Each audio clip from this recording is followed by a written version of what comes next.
A finales del siglo XIX, un joven arquitecto llamado Antonio Gaudí apareció en León para construir un almacén de tejidos. Era la primera vez que el joven arquitecto salía de su ciudad, Barcelona. Su cometido era construir la Casa Botines, un monumento que ya forma parte de la arquitectura mundial. De esta manera, Antonio Gaudí, el arquitecto más universal de la España de finales del XIX y principios del XX, irrumpe y entra en la ciudad de León. En el Arcón de esta semana conoceremos el origen de uno de los monumentos más emblemáticos de la capital del Bearnés. Con Félix Compadre contrastaremos la visión de un arquitecto actual y entenderemos por qué en tan solo 8 meses el nuevo Museo de Gaudí ha recibido más de 80.000 visitas. Con el escritor Roberto Cubillo conoceremos cómo era la hostelería en los primeros años del siglo XX y con él recordaremos aquellas tabernas que convivieron con la época de Gaudí. Será precisamente en uno de esos establecimientos el restaurante El Capricho, fundado a principios del siglo, donde nos sentaremos en la mesa con Arturo y Beatriz. Sin salir de la ciudad, nos dirigiremos a la Escuela de Pastelería Sape, donde charlaremos con el leonés que ha dejado su huella en la pastelería mundial, formando a centenares de pasteleros. Comienza el programa. En el entorno de la Casa Botines, ahí está, en la plaza de San Marcelo, viendo pasar el tiempo, la mirada de bronce del mismísimo don Antonio Gaudí. Nos espera José María Viejo, responsable de comunicación de la Fundación España Duero, que es el motor del nuevo Museo Gaudí en León.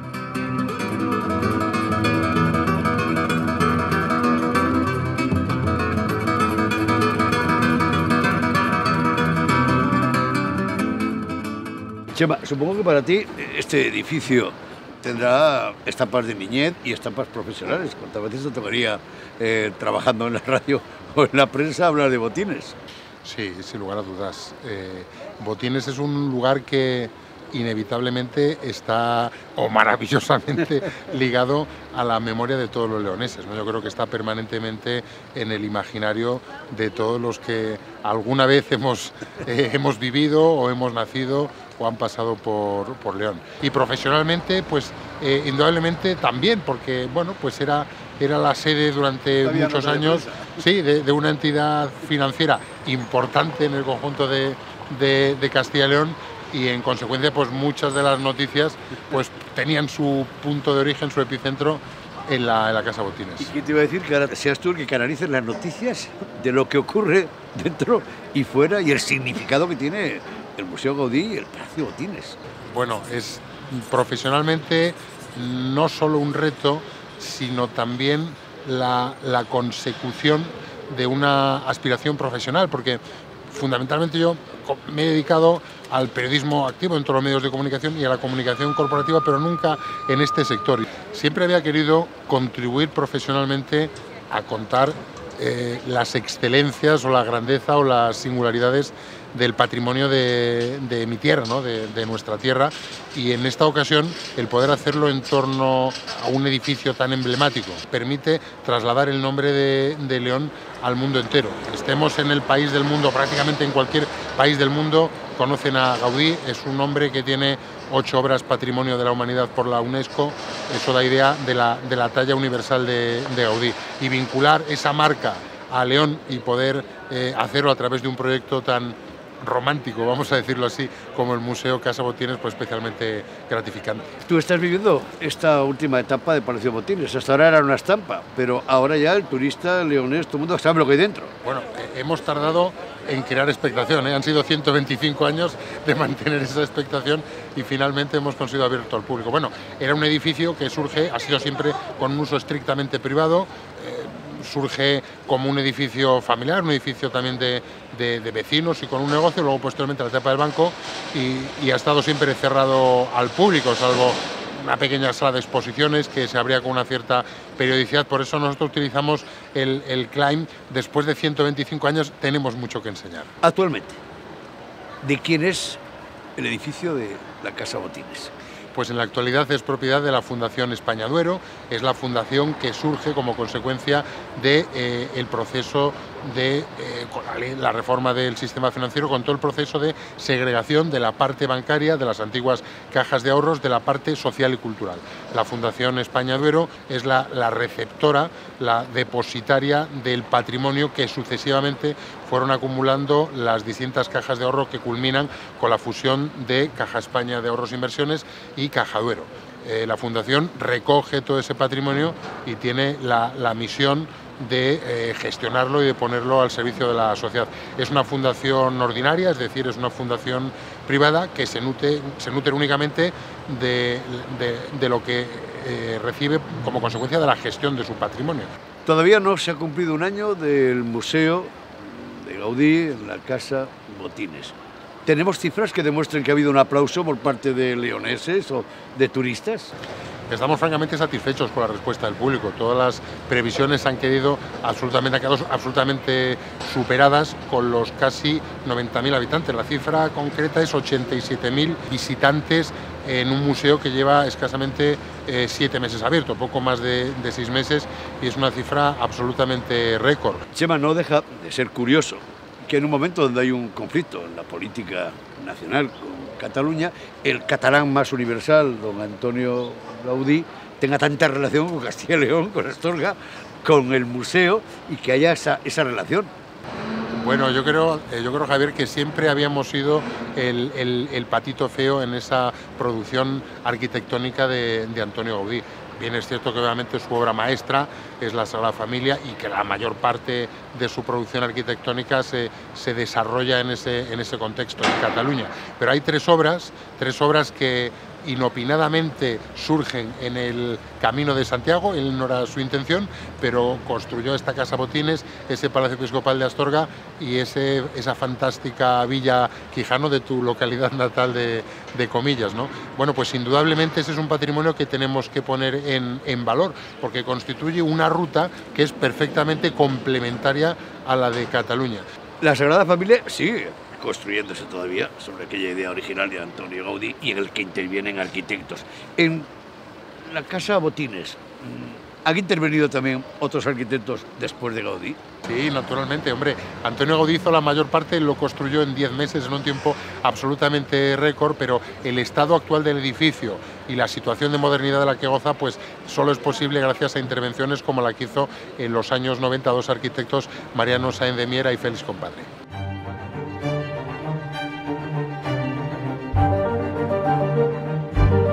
Ha llegado la hora de entrar en el interior de la Casa Botines, que ha recuperado parte de su historia gracias a una nueva musealización.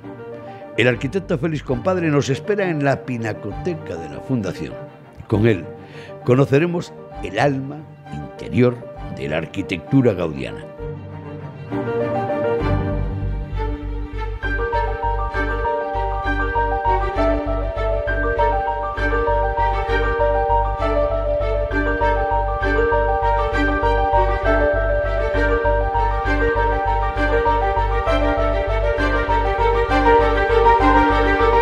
Félix, la escalera por la que he subido, la forja que le acompaña, el pasamanos, esta madera que tengo aquí, esta ventana, lo que estoy viendo, todo esto tiene el sello y el toque de Antonio Gaudí. Así es, estaba aquí. Todo lo que hemos visto, todo lo que te he enseñado, todo lo que hemos charlado, todo lo que hemos visto, todo estaba.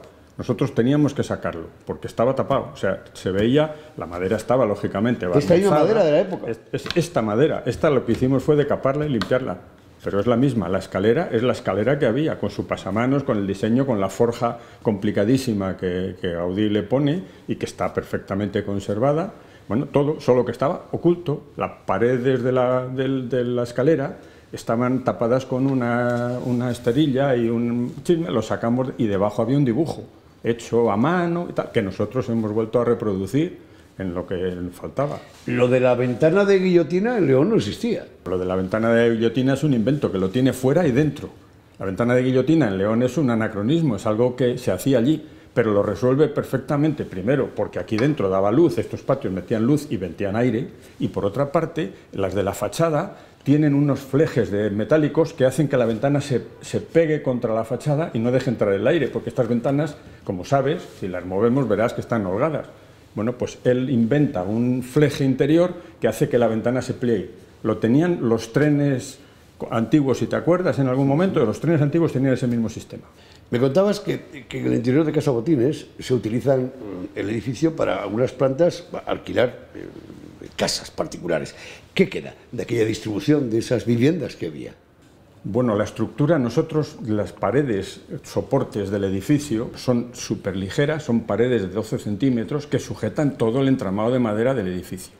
Y se divide en 4 partes, menos en la planta principal, que era la de los dueños. Los dueños tenían media casa cada uno, pero en las plantas de arriba hay 4 viviendas. 4 viviendas para alquilar, que León no era una ciudad donde eso existiera. Eso posiblemente en Barcelona existía, bueno, en todas partes, pero un edificio en altura que tenga como este 15 viviendas, tenía 3 plantas de 4 viviendas, una planta de 2 viviendas, la del dueño, y la del portero, que estaba en la última planta, y que compartían las 2 casas, porque tenía 2 entradas este edificio, una por un lado y otra por otro, para las viviendas, aparte de las 2 entradas que tiene para el comercio. Hace un siglo, ¿cómo se solucionaba el problema del agua, de las caídas del agua en el edificio? Pues también ocurrentemente, es decir, no solo eso, era muy ocurrente porque en las esquinitas hay un retrete, lo que era un retrete, y yo creo que en alguna, que era un poco más grande, tenía un lavabo, otras no tenían ni lavabo.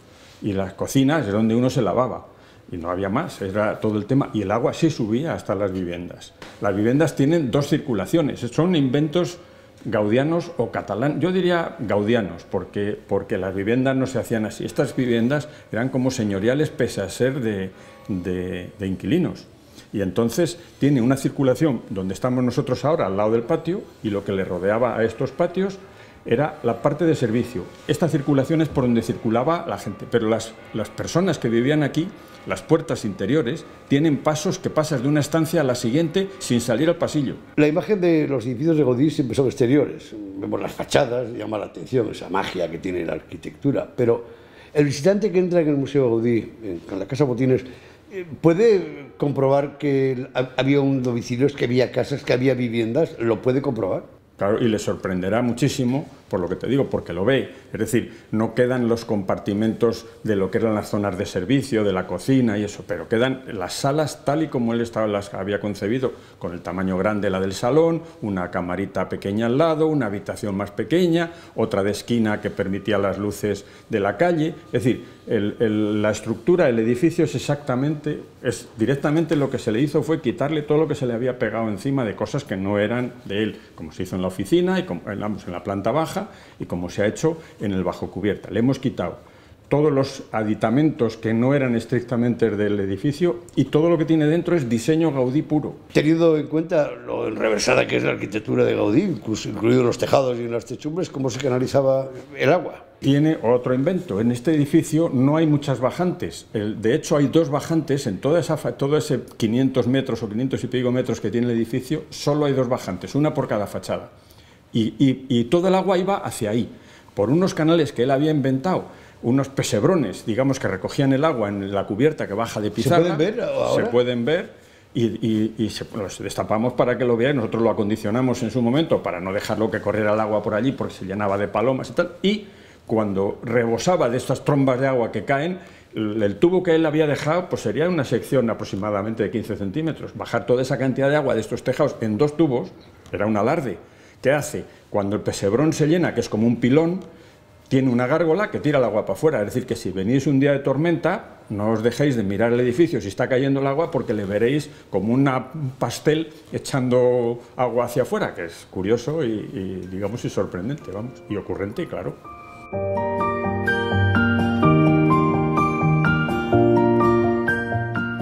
Dejamos por un momento a Félix para charlar con el joven Miguel Antolín. Él nos contará qué es lo que ven y cómo lo aprecian los miles de visitantes que entran en Casa Botines todos los días.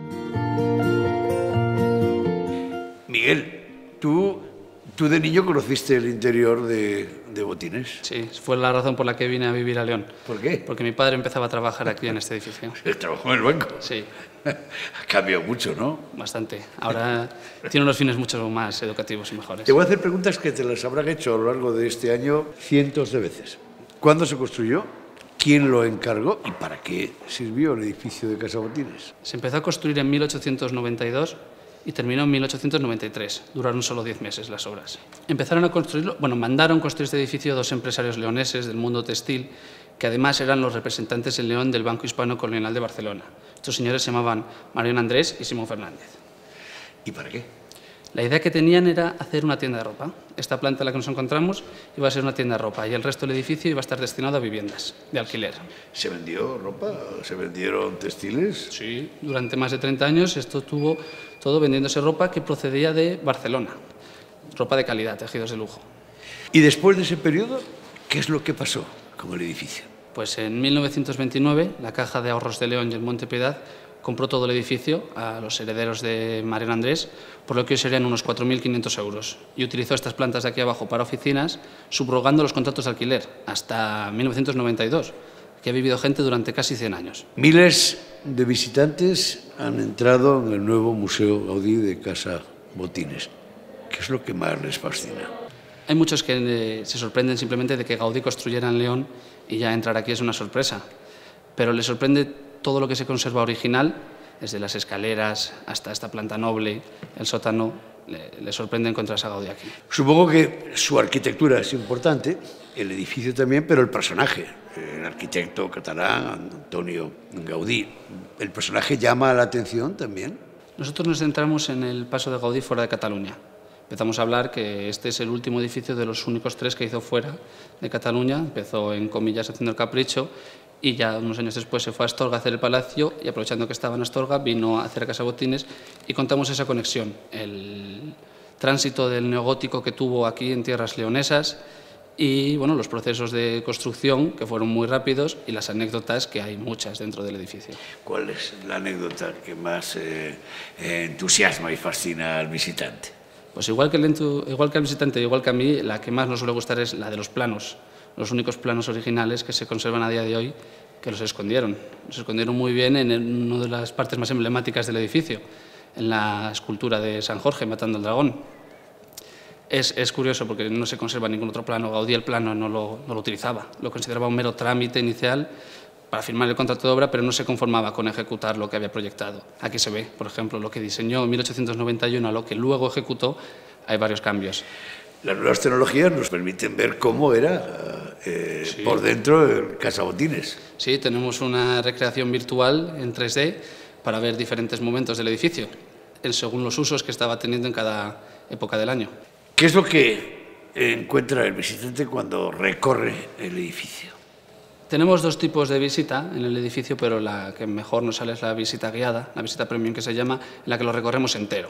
Empezando en esta planta noble, donde tenemos 2 recreaciones históricas de lo que albergó el edificio, y subimos hasta la 3ª planta, que otrora fue viviendas, pero ahora alberga una pinacoteca, una colección de pintura del siglo XIX, con cuadros de una calidad increíble, como pueden ser los de Sorolla, de Ramón Casas o de Raimundo de Madrazo. En la planta más baja de todas, en el sótano, que anteriormente fue el almacén, ahora tenemos una sala de exposiciones temporales, que va albergando rutas itinerantes de cuadros o de cualquier otro tipo de arte y además tiene una serie de actividades como museo dinámico que somos, desde cafeterías a música en directo con un piano, etc. ¿Y en las entrañas del edificio el visitante las ve, las disfruta? Sí, y además tenemos una recreación de cómo fueron las viviendas aquí durante el siglo XIX y el siglo XX y terminamos subiendo al ático, donde podemos entrar en un pasillo de madera intacta para llegar al torreón más alto de todos, que conserva la estructura original, tal cual la dejó Gaudí el último día que estuvo en León, con un entramado en madera que va creciendo en espiral, símbolo de toda la construcción gaudiniana. Dime la verdad, ¿te has sentado alguna vez en la estatua que hay fuera y sí, has hablado con Antonio? He estado hablando con él. Sí. Cuando empecé a trabajar aquí le dije que estaría orgulloso de mí.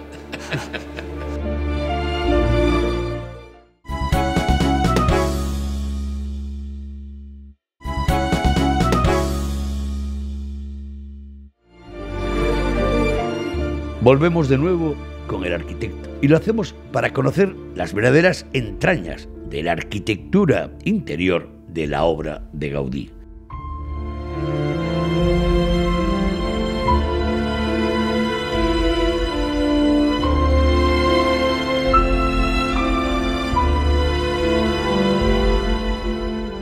Cuando en el año 92 a dos arquitectos de León, a Mariano Díez y a ti, a Félix compadre, os encargan la rehabilitación de Casa Botines.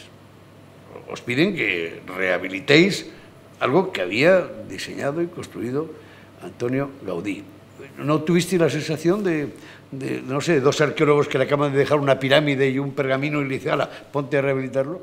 Sí, claro, realmente fue algo increíble por el hecho de lo que te suponía el efecto de que te encargaban una cosa de ese nivel en tu ciudad y además con la importancia que tenía para nosotros como arquitectos el intervenir sobre algo que había hecho Gaudí con todo el respeto, con toda la precaución y con el desconocimiento absoluto de este edificio que existía por parte tanto de los propietarios, la Caja León, como de los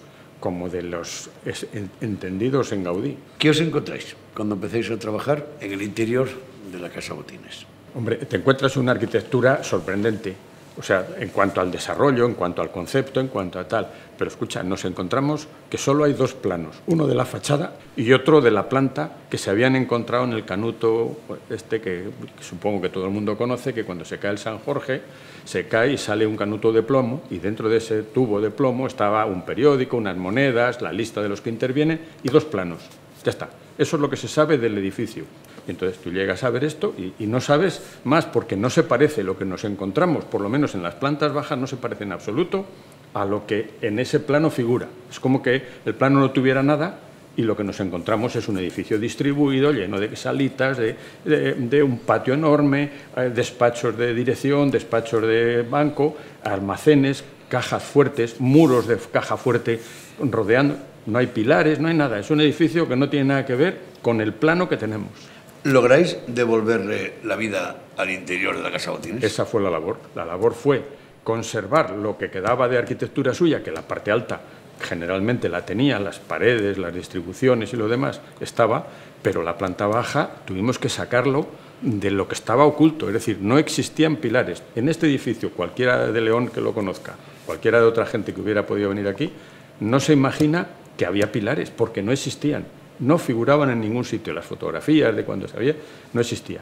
Es una caja de piedra rodeada, o sea, que rodea una cosa interior que eran pilarcitos, imagínense palillos, y encima unas naipes, unas paredes finísimas puestas encima de esos pilares y de esas vigas, en madera y no hay más. Y es un edificio que se sujeta, en teoría, a duras penas. Supongo que os tocaría investigar, buscar datos y documentos, porque era la primera obra de un joven arquitecto que era la primera vez que salía de Barcelona y le hacían un encargo. Y objeto de pleito, porque era un hombre, bueno, pues muy convencido de lo que hacía y muy agresivo en cuanto al desarrollo de las cosas, porque es una arquitectura que, como puedes ver, es que no se parece en nada a lo que existe alrededor, ni lo que existía posiblemente en España. Eso tiene influencias, se dice que del Loira, de los castillos y tal. Es decir, es una arquitectura completamente novedosa. En el caso de Antonio Gaudí es todo un hombre del Renacimiento. Toca todos los palos, la forja, la decoración, la madera...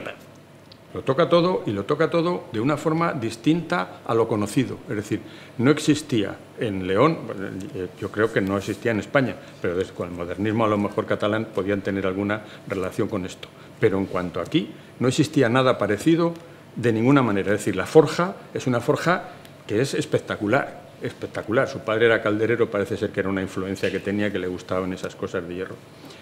En la madera, los desarrollos de las carpinterías, los desarrollos de los espacios, el hacer distribuciones pequeñitas para viviendas de alquiler.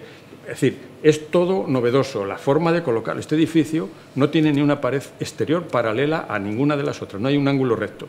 Estamos en la última planta del edificio. ¿Es verdad que esta es la única en la que vosotros como arquitectos ponéis vuestra firma? ¿El resto fue no tocarlo de Gaudí? Sí, tenemos que reconocer que esto es donde los arquitectos, nosotros, Mariano y yo, pudimos hacer una cosa distinta porque era un espacio inaprovechado. Esta planta era la vivienda del portero que ahora cualquiera lo diría, visto el tamaño que tiene, pero es que sala tenía 2 niveles, o sea, aquí había 2 niveles, uno hasta unas vigas que dejamos manifestadas ahí y otro por encima. En la vivienda del portero iba de esta escalera que tenemos a nuestra espalda a la escalera que va allí enfrente. Y el resto eran palomares, eran espacios de trastero que se tenían ahí debajo. Y en la parte de arriba también. Cuando nosotros nos metemos aquí, esto era un nido de palomas. Aquí se criaban las palomas, o sea, como los campaneros de las catedrales, que vivían exactamente arriba igual. y tenían su edificio. Claro, igual. Tenía un espacio que pasaba de un lado al otro y así estaba. Muy mala calidad, muy abandonado, muy de mal. Cuando desmontamos todo el invento, todo el entramado de maderas y todo lo que había, nos sale un espacio enorme de lado a lado y aquí nosotros pudimos, digamos, desarrollar, interpretando lo que nosotros creíamos que era, o lo que creemos que era el pensamiento de Gaudí, esta cubierta que en mi opinión es espectacular. La lámpara llama la atención. La lámpara también fue porque un espacio como este requiere pues cosas como esta. ¿Has soñado alguna vez con Gaudí? ¿Se te ha parecido sueños para decirte qué me habéis hecho hoy en el interior? Sí, no. Digamos, lo que tratábamos era de interpretar su genio, lo cual era fácil en algunas cosas y complicado en otras. Es decir, es un hombre muy complejo, pero es un hombre que entendió perfectamente cómo desarrollar este encargo, que era una cosa puramente material. Hay que hacer una casa que tenga tienda, que tenga los paños, que tenga almacén y que los dueños vivan y que encima puedan vivir gente y sacarle una rentabilidad. Todavía impactados, decimos adiós al Museo de Gaudí. Vamos ahora en busca del escritor Roberto Cubillo, autor del libro Aquella hostelería de León, donde recoge la historia de las viejas tabernas y casas de comidas que existían casualmente en la época en la que se construye la Casa Botines en León.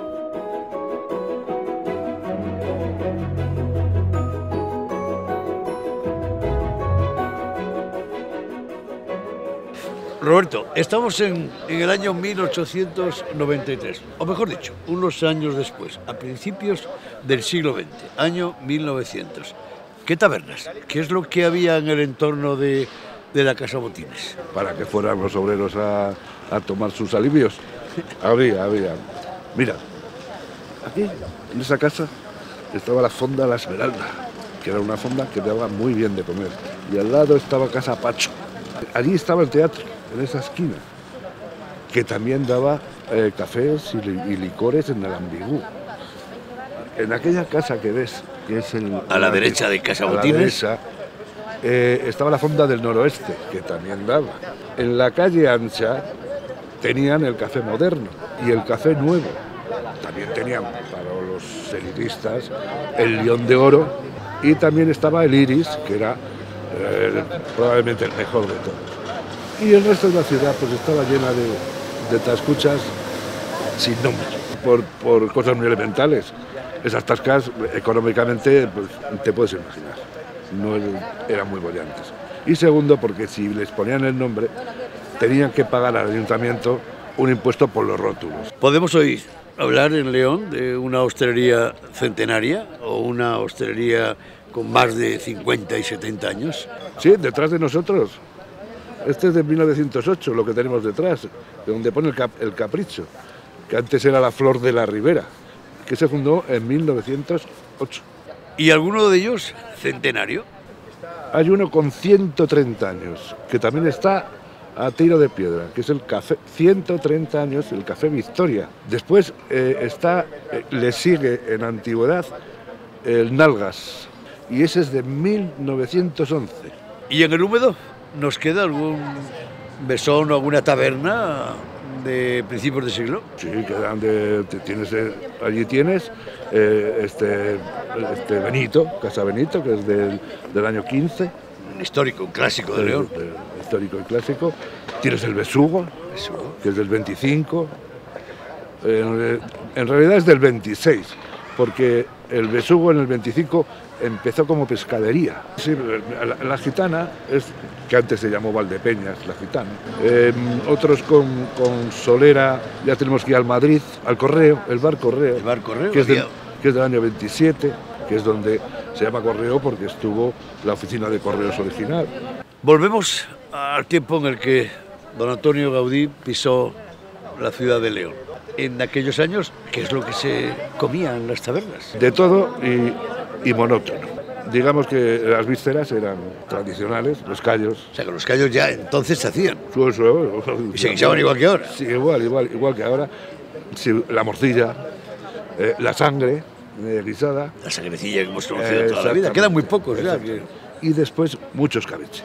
Muchas veces los años hacen que valoremos arte, que valoremos personas, proyectos, edificios.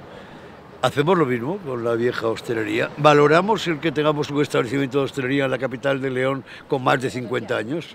Yo creo que sí, que se debería estimular. Y otra cosa que se debería estimular es que cuando un establecimiento clásico cambia de propietario, no le cambia de nombre, hombre, por favor, ¿sabes? Porque a mí me da una pena, por ejemplo, el Bar Express que estaba en la Plaza de la Catedral, además es un nombre bonito, del año 26. Express, está muy de moda. Que fue el primero que utilizó máquina express para hacer café.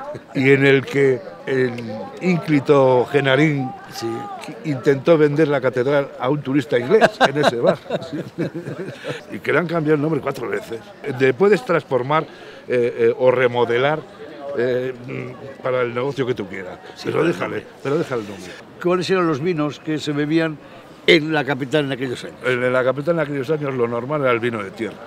Valdevimbre, de todo el entorno. Que claro. por cierto era bastante malo porque como había venido la filosera, se había llevado todas las vides, habíamos tenido que importar vides americanas. Y después venían los vinos selectos. Vinos selectos eran los Ruedas. Tenían una virtud difundida por los médicos, que era medicina para sanar enfermos. En tu trabajo mencionas que llega mucho pescado fresco a la capital. ¿De dónde venían y cómo se conservaba? Las comunicaciones con el mar ya eran bastante más rápidas. Está por Ferrocarril. Exactamente. Y después también teníamos la vía Santander-Palencia.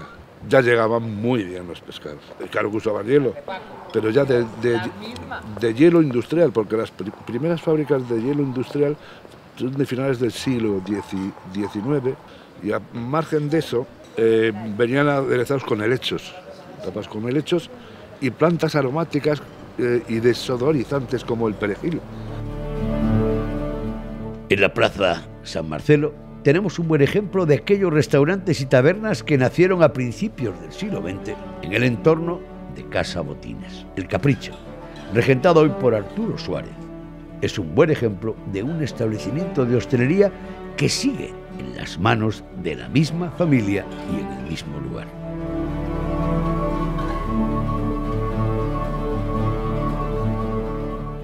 Arturo, supongo que tu restaurante aparecerá en el libro de Roberto Cubillo.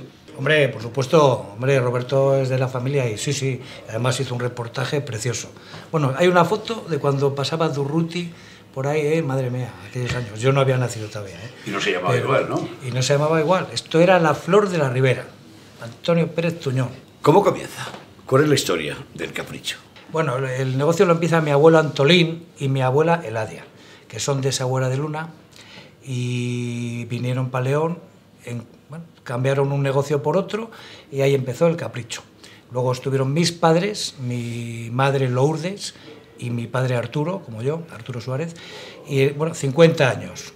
Y ahora ya cogí yo el relevo, una vez que falleció mi padre, pues es cuando yo cogí el relevo y aquí seguimos. Se podría decir que tu familia y el restaurante del Capricho, por la ubicación donde está, de alguna manera, no sé si se ha vivido pero al menos con la Casa Botines. Claro que sí, hombre, la Casa de Botines fue, como sabéis, uno de los 3 edificios que hizo Gaudí fuera de Cataluña. Pues aquí efectivamente ha venido mucha gente a visitar el Palacio de Botines y aquí les hemos... ¿Estáis notando ahora el museo este año de la Casa Botines musealizada? Sí, la verdad que sí. La verdad que si dijéramos lo contrario mentiríamos. Se está notando mucho turismo, mucha gente forastera y... En tu caso, Beatriz, tú eres la 4ª generación. Efectivamente. Te ha tocado, en su momento habrá tocado hacer de todo, ¿no? Sí. Cocina, comanda y... Desde pequeña, desde que montamos el bar, siempre he estado aquí. Para mí es, mi casa totalmente.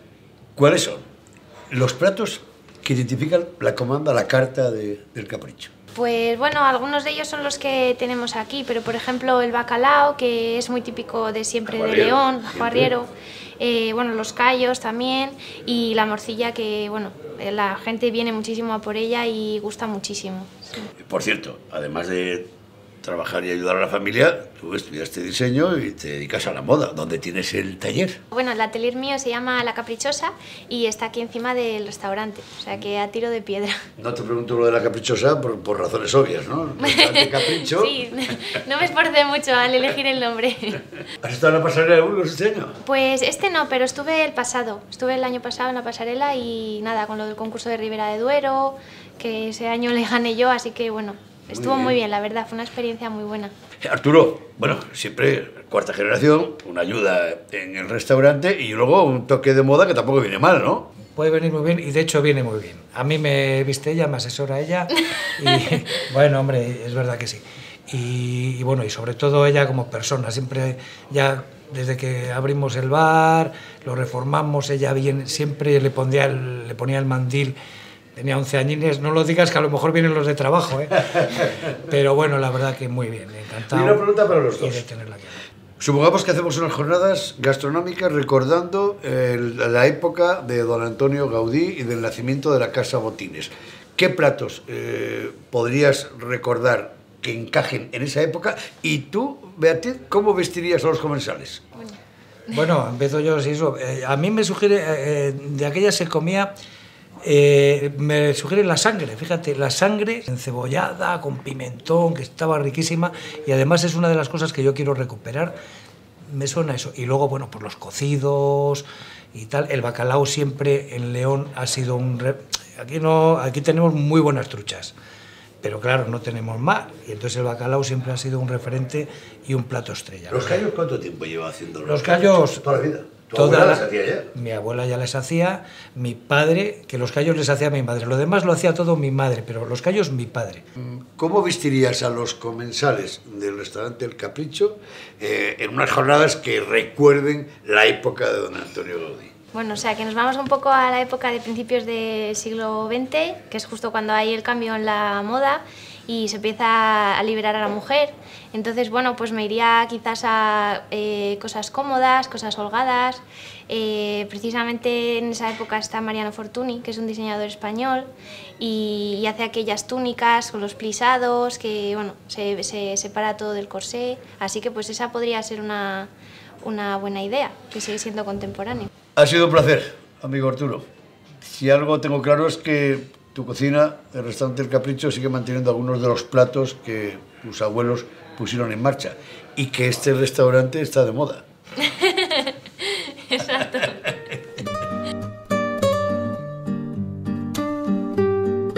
Seguimos en la ciudad de León. Este año tenemos una visita obligada. Han pasado ya 50 años desde que el pastelero leonés Santiago Pérez impartiera su primera clase de pastelería.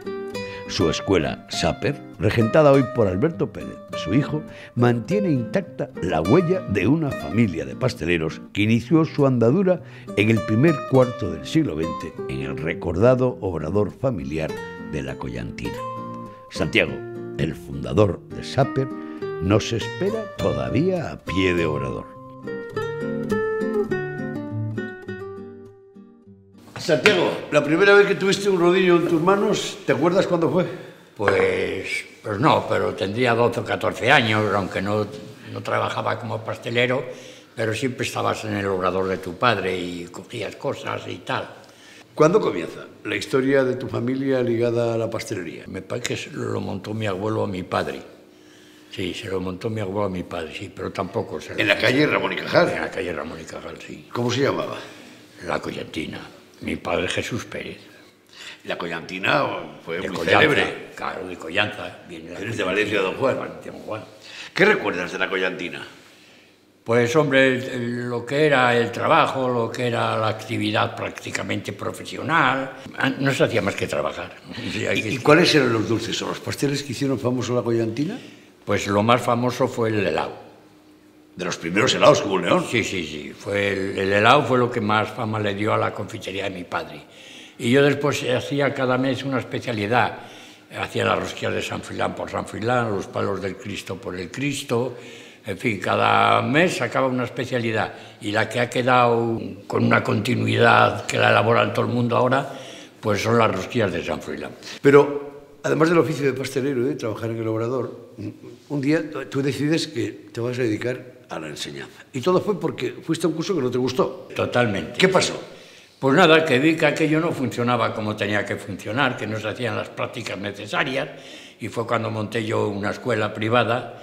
Y nada, pues ya empecé, la tenía en un octavo o noveno piso, pero como no había nada y la gente pues seguía. ¿Qué es lo que enseñabas en aquellos primeros cursos de pastelería? Lo que la gente necesitaba. ¿Y qué necesitaba la gente? Pues hacer hojaldre, sobre todo el hojaldre siempre fue una cosa muy interesante, hacer bizcochos, cremas, claro, por supuesto, y los turrones también era una cosa muy... Yo tengo 22 libros escritos, y uno solo dedicaba a los turrones. Estamos hablando de una de las primeras escuelas de pastelería, que era muy familiar y muy pequeño, pero de las que hicieron en España, en Castilla y León, y en León, por supuesto.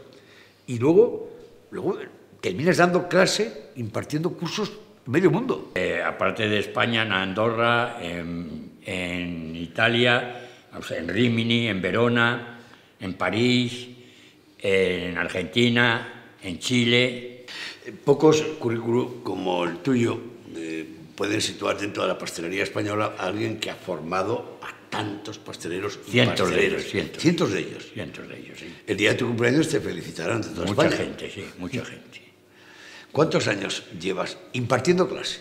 Pues ya no me acuerdo. Me parece que pues 50 años. 50 años dando clase y toda una vida vinculado a la pastelería. Sí. ¿Ha merecido la pena? ¿Te ha gustado? A mí sí, desde luego que me ha merecido, y más ahora sabiendo que mi hijo sigue con ello, o sea que el centro Saper sigue funcionando. ¿Qué recomendarías a los jóvenes pasteleros de hoy que Que tienen... vengan a la escuela. Oye, ahí cuando yo estuve trabajando en Alemania salí en los periódicos. ¿es verdad la anécdota aquella de Elvis Presley que te dio su tarjeta? Ah, sí. ¿Qué pasó? Sí. ¿Dónde fue? En Aschaffenburg del Main él estaba haciendo la mili. Elvis Presley. Sí, estaba haciendo la mili en Alemania. Sí. Y como estaba haciendo la mili, pues lo que se dedicaba era a cantar a los soldados. Y yo, la pastelería Elbert estaba enfrente de una cafetería, de un bar, no una cafetería, que se llamaba La Mallorquina, que era una de Mallorca. Y claro, yo iba allí a tomar café porque hablaba el español. Pero lo mismo que yo, iban muchos soldados americanos que entonces estaban allí, Sí. sobre todo de... ¿Y apareció él? Y fue cuando le dijeron, oiga, que da un concierto Elvis Presley aquí, que está haciendo la mili. Y fue cuando me dieron unas invitaciones para ir a verle, para ir a ver a cantar, y se lo repartí con los compañeros de trabajo y con alguna persona.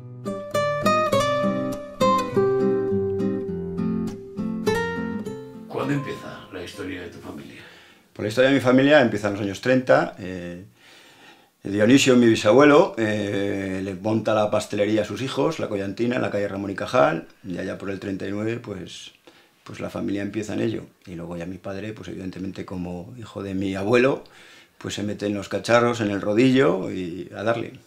A partir del desarrollo del trabajo de mi padre, pues fue el creador de la rosquilla de San Froilán, porque era uno de los productos estrellas de la pastelería de la Collantina. El perfil de mi padre es clarísimo, yo creo que lo tenía claro desde el principio. Él siempre quiso ser docente, profesor, y le tocó ser profesor de pastelería, como podía haberse tocado ser profesor de música. Funda Saper en el 66 y a partir de ahí pues mi padre empieza a dar cursos por toda España, evidentemente por todos los pueblos de España, rincones, por todo el mundo. Pues eso, donde yo voy a dar cursos, mi padre ha estado siempre antes que yo, mucho antes. Nueva etapa para Saper. Pues sí, mi padre se jubila, descansa el hombre, yo le cogí las riendas con mucho gusto y pues seguimos a la docencia, que es mi verdadera pasión, es de lo que yo disfruto, soy un afortunado en trabajar en lo que a mí me gusta y doy clases no solamente en mi escuela, que llevamos aquí 2 años, antiguamente estábamos en Rafael María de Labra número 7, ahora estamos en la Plaza Don Alonso número 1, y también doy cursos pues fuera de León, evidentemente en Valladolid. Hace 2 días estuve en Ávila, la otra semana justamente estaba en Cuenca, las asociaciones. Ahora me encuentro por las mañanas en la Escuela Internacional de Cocina Fernando Pérez, por las tardes doy clase aquí, yo me levanto a las 6 de la mañana y termino a las 10 de la noche, y es docencia, docencia, formación, formación, formación y formación. Este año es especial para el Saper. Es especial porque ya cumplimos 50 años y encima, pues más especial todavía, porque para un leonés que le den a León, la capitalidad gastronómica, pues es una coincidencia que a mí me llena también de orgullo, evidentemente. Despedimos el programa felicitando a Alberto por continuar el legado del pastelero más célebre de León y recordándoos que Antonio Gaudí, el arquitecto español más universal, os espera en la ciudad de León, donde, por cierto, todavía queda un poco de aquellas viejas tabernas que fueron el germen de la gastronomía actual. Hasta la próxima semana.